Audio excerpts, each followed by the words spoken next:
कविताएं केवल साहित्य, कला और सौंदर्य का विषय नहीं, अपितु भाषा सीखने में भी इनका खासा महत्व होता है। कविताएं भाषा सीखने का सबसे आसान तरीका है। कविताएं याद करने के लिए छोटे बच्चों को बहुत अधिक प्रयास नहीं करना पड़ता।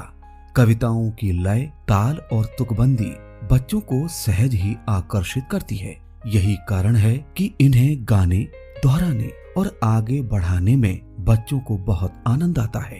शुरुआती कक्षा में बच्चों को कविताएं सिखाने के क्या उद्देश्य होते हैं, आइए चर्चा करते हैं। शुरुआती कक्षाओं में कविता शिक्षण का प्रमुख उद्देश्य बच्चों में कविता की लय और ताल के प्रति उत्सुकता और रुचि जागृत करना है, ताकि बच्चे इसका आनंद उठा सकें। वे कविता की संरचना को समझ सकें और अन्य कविताओं को पढ़ने के लिए प्रेरित हो सकें। बच्चों की कलात्मकता, रचनात्मकता बढ़े और उनकी कल्पना शक्ति का विकास हो सके। कविता की लय, ताल और तुकबंदी के साथ बच्चों में ध्वनि के प्रति जागरूकता विकसित हो सके। हाव भाव के साथ कविता सुनाते समय बच्चे भाव भंगिमाओं से सामंजस्य बैठा सकें। कविता में निहित भाव को वे अपने परिवेश से जोड़ना सीख सकें। आइए देखते हैं इस कक्षा में नन्हे मुन्ने बच्चों को कविताओं के माध्यम से शिक्षिका किस प्रकार भाषा के विभिन्न आयामों से जोड़ रही हैं। निकलना पाती मुंह से बात, निकलना पाती मुंह से बात, थर थर थर थर कांपे हम, थर थर थर थर कांपे हम, थर थर थर थर कांपे हम, थर थर थर थर कांपे हम, आया जाड़ा सिकड़े हम, आया जाड़ा सिकड़े हम, आया जाड़ा सिकड़े हम, आया जाड़ा सिकड़े हम, सनन सनन लू चलने लगती, सनन सनन लू चलने लगती, सनन सनन लू चलने लगती, सनन सनन लू चलने लगती, गर्म तवे से धरती जलती, गरम तवे से धरती जलती, आओ खाएं बर्फ मलाई, आओ खाएं बर्फ मलाई, आओ खाएं बर्फ मलाई। आओ खाएं बर्फ मलाई। जब हम भाव भंगिमाओं के साथ बच्चों को नवीन शब्दों का ज्ञान कराते हैं तो बच्चे स्वयं ही उनका अर्थ गढ़ने लगते हैं। इस प्रकार की गतिविधियों में बच्चों को बहुत आनंद आता है। वे इसे सीखना सिखाना नहीं समझते, बल्कि खेल ही समझते हैं। आइए देखते हैं इस कविता पाठ के बाद शिक्षिका भाषा विकास के लिए कौन कौन सी गतिविधियां करा रही हैं। की कविता थी अच्छी।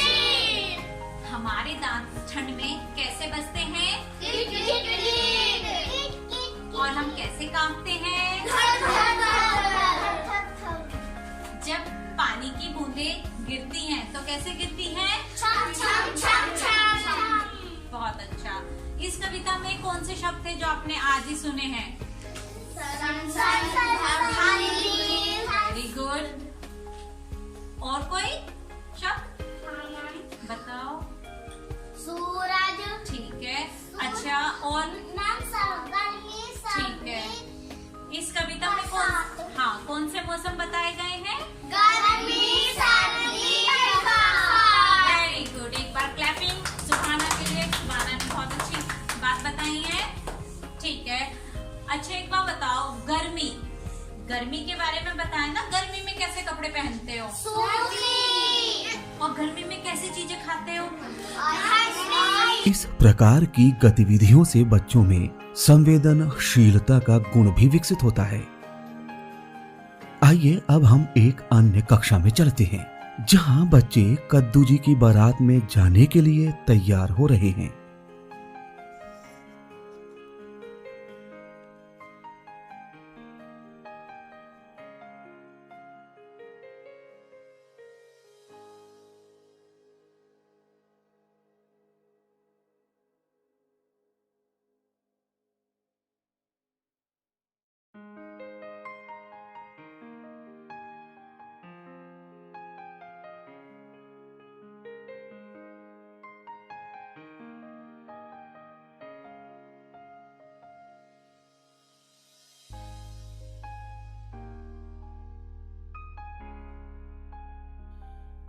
छोटी कक्षाओं में इस प्रकार की अभिनय प्रणाली का प्रयोग अत्यंत उपयोगी होता है। बस कविताएं सरल, आसान और अभिनय योग्य होनी चाहिए। आइए देखते हैं कि इस कविता से संबंधित क्या अभ्यास कार्य कराए जा रहे हैं। बच्चों कैसी लगी कविता? अच्छी। अच्छा ये बताओ, इस कविता में किन के बारे में बताया गया है? सब्जियों के। Very good. विश्वा, आप बताओ बेटा, कौन सी सब्जियां हैं जो हरे रंग की थी? मटर, हाँ, लौकी, वेरी गुड। तोरी, हाँ, पालक। पालक। क्लैपिंग करो विश्वा के लिए। फलाना, आप बताओ कौन सी सब्जी थी जो लाल रंग की थी?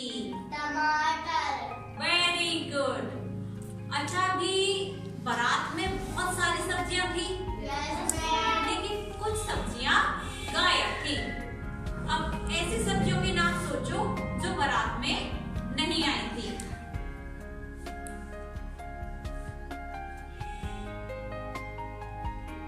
सोफिया, आप बताओ कौन सी सब्जी थी जो बारात में नहीं थी? गोभी, हाँ, खीरा।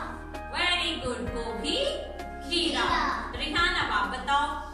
चुकंदर, हाँ, शिमला मिर्च। Very good. दोनों के लिए क्लैपिंग। अच्छा, इन सबको बुलाए बारात में? Yes ma'am. क्यों बेटा अलीना, बुलाएंगे बारात में? Yes ma'am. अच्छा, बारात में ये आएंगी तो फिर क्या करेंगी? डांस करेंगी। और भी कुछ कर सकती है।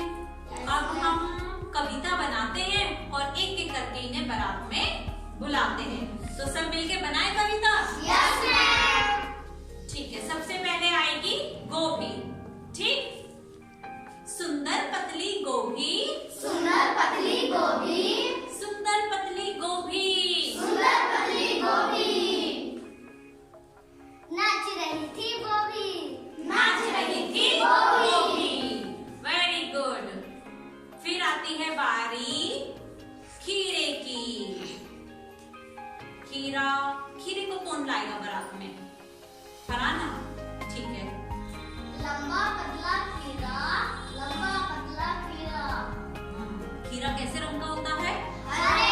हरे रंग का। ठीक है। लंबा पतला खीरा, लंबा पतला खीरा, लंबा पतला खीरा, लंबा पतला खीरा। पहने था वो हीरा। पहले था इस वो प्रकार की गतिविधियां बच्चों को भाषा के प्रति सहज बनाती हैं। उनमें भाषा के भौतिक संरचना का भी गुण विकसित होता है और ध्वन्यात्मक जागरूकता आती है। भाषा की कक्षा में कविता शिक्षण के महत्व को नकारा नहीं जा सकता। बस हमें ध्यान रखना है कि शुरुआती कक्षाओं में यदि हम बच्चों में कविता के प्रति रुचि जागृत करना चाहते हैं तो हमें उनके लिए ऐसी कविताओं का चयन करना होगा जो कि किसी संदेश के साथ साथ उनके लिए मजेदार हों, उनके कल्पना के संसार से जुड़ाव रखती हों और बच्चों को आसानी से समझ में आ सकें।